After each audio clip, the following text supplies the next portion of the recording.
Ada berapa luka tembak yang ditemukan pas saat melakukan otopsi ulang, Pak? Berapa yang menembak, Pak? Oke, jadi kalau apakah ada perbedaan apa tidak, kami tentu nanti akan kita lihat sama-sama ya pada saat kita perbandingkan di sidang pengadilan dari ahli yang pertama yang melakukan otopsi pertama, sekalipun juga kami yang melakukan otopsi ulang.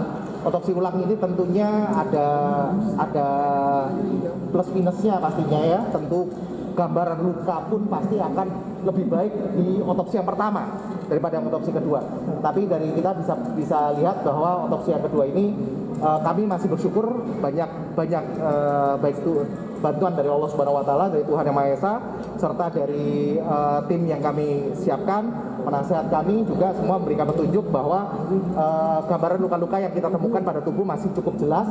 Setelah kita review lagi baik dari tubuh baik saat kita melakukan pemeriksaan, dari foto serta gambaran mikroskopik, kita masih bisa meyakini bahwa luka-luka itu adalah misalnya luka tembak yang ada di tubuh korban itu masih jelas sekali.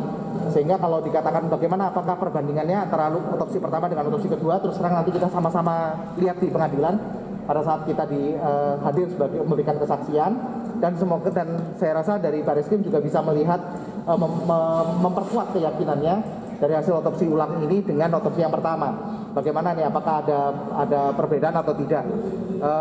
Yang jelas kami melihat bahwa pada otopsi kedua ini luka-luka yang ada itu jelas masih bisa kita identifikasi, baik itu sebagai luka tembak masuk maupun ada yang sebagai luka tembak keluar. Berapa ada dua arah tembakan dari depan dan belakang, Pak? Itu siapa, Pak? Kira-kira siapa, apakah yang menembak berapa, Pak? Kita melihat bukan arah tembakan, forensik ya. Forensik tidak melihat arah tembakan, tetapi arah masuknya anak peluru. Arah masuknya anak peluru kita lihat ada 5 luka tembak masuk dan 4 luka tembak keluar.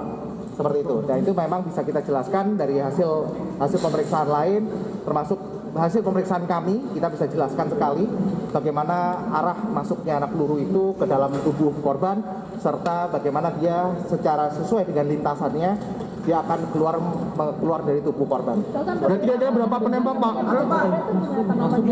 Jadi kalau berapa penembak saya tidak bisa jawab. Kami bukan saksi mata, tapi memang dari luka-luka yang ada itu tadi ada 5 luka tembak masuk dan 4 luka tembak keluar.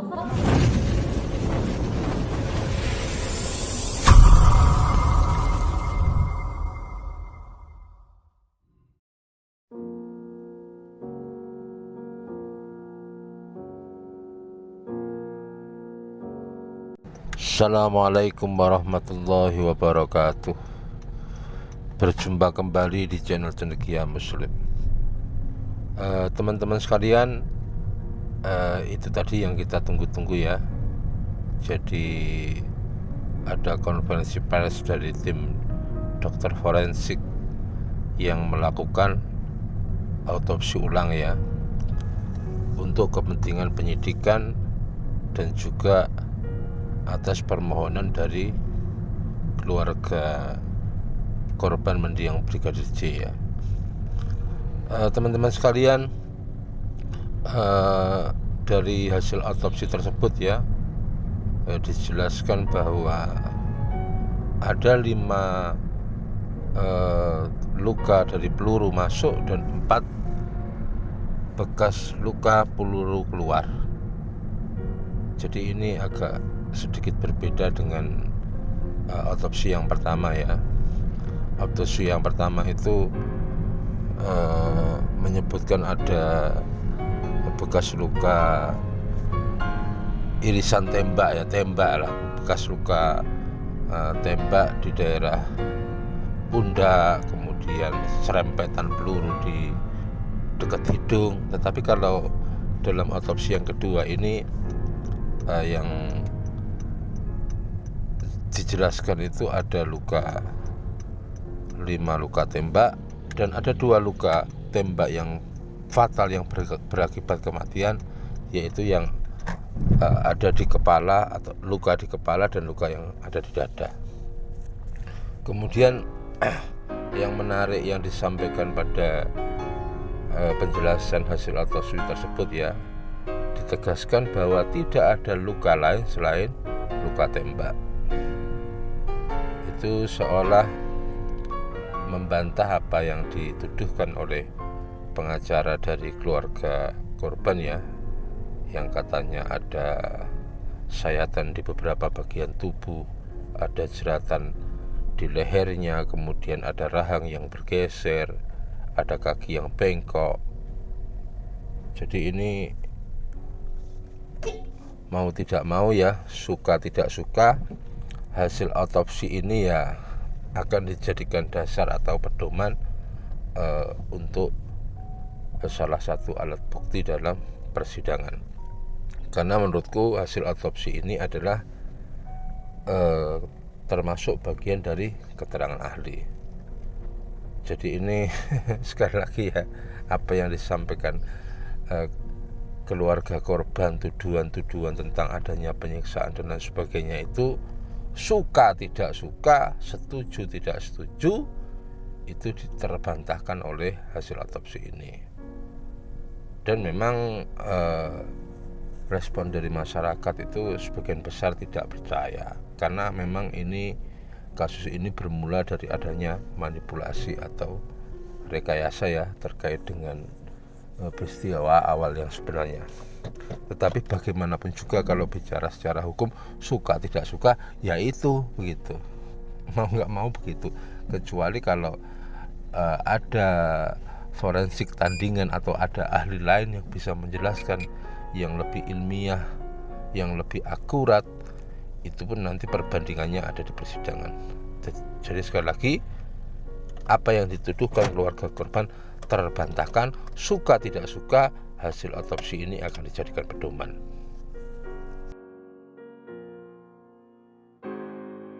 Teman-teman sekalian, atas hasil otopsi tersebut ya, dari pihak kuasa hukum korban, keluarga mendiang Brigadir J ya, itu menyatakan menolak hasil otopsi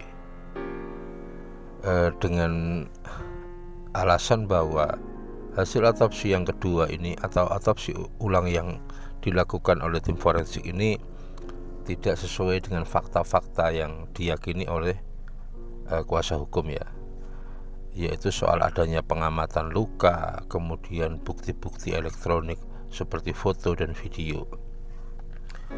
Cuman yang sekali lagi yang menarik itu ya, ketika Pak Kamarudin Simanjuntak ya, sepertilah biasa sesuai dengan gayanya selama ini, bahwa kalau Pak Kamarudin Simanjuntak sedang berbeda pendapat itu selalu melemparkan tuduhan-tuduhan yang liar ya. Kali ini terhadap hasil otopsi yang kedua, selain menyatakan menolak, Pak Kamarudin juga mengatakan bahwa diduga uang ini sudah banyak yang mengalir ke lembaga. Jadi ini tuduhan-tuduhan yang sangat spekulatif lah. Memang Pak Kamarudin ini dalam banyak hal selalu membuat tuduhan-tuduhan yang spekulatif ya, seperti dahulu ketika mengatakan bahwa terbunuhnya Brigadir J itu antara Magelang dan Jakarta, itu pun tidak terbukti. Teman-teman sekalian, terhadap hasil otopsi ini ya, sebenarnya menurutku adanya penganiayaan atau tidak itu sudah jelas lah. Penyebab kematiannya itu adalah karena adanya tembakan dari para tersangka ya, dalam hal ini diduga kuat adalah Baradae dan Irjen Verdi Sambo. Jadi ada tidaknya penganiayaan itu tidak lagi menjadi sesuatu yang signifikan, karena sudah sangat terang bahwa peristiwa ini ada yang terbunuh dan ada pembunuhnya. Kemudian cara membunuhnya adalah dengan melakukan tembakan begitu. Jadi nanti kalau dibawa ke persidangan itu untuk membuktikan dugaan tindak pidana pembunuhan, apalagi pembunuhan berencana, ini aku rasa sudah cukup lah. Jadi sekali lagi, ada atau tidaknya penganiayaan itu tidak terlalu signifikan. Kemudian yang aku cermati dari pengacaranya keluarga korban itu ya, menurutku tidak fokus terhadap dugaan tindak pidana pembunuhan berencana ya. banyak melakukan gerakan-gerakan atau tindakan-tindakan atau pelaporan-pelaporan yang menurutku justru menjadikan penyidik itu tidak fokus pada sangkaan yang utama.